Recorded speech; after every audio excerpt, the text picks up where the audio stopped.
રાજકોટમાં જંતુનાશકની નકલી દવા બનાવતી ફેક્ટરીનો પર્દાફાશ થયો। એસઓજીની ટીમે કાંગશિયાળી ગામમાં દરોડા પાડ્યા। 3 કંપનીના સ્ટીકર લગાવીને ખેડૂતોને નકલી દવાનું વેચાણ કરતા હતા। 7.80 લાખના દવાના જથ્થા સાથે ફેક્ટરી સંચાલકની ધરપકડ થઈ છે। ગ્લોબલ ઇન્ડસ્ટ્રીઝમાં પ્લોટ નંબર 11ના શેડમાં દવા બનાવતા હતા।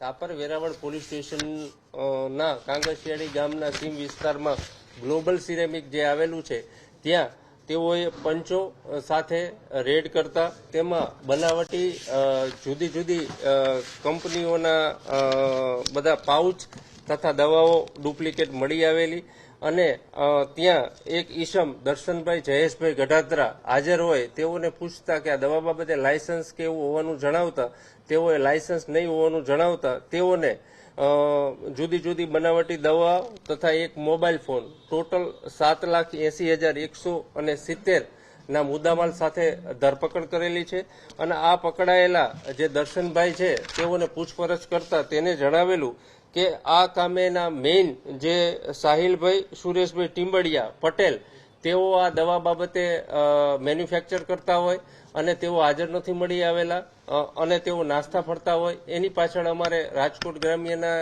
એસઓજી ટીમ હોય તેમ આ દર્શનભાઈને કોપીરાઇટ એક્ટની કલમ મુજબ ધરપકડ કરવામાં આવેલી છે।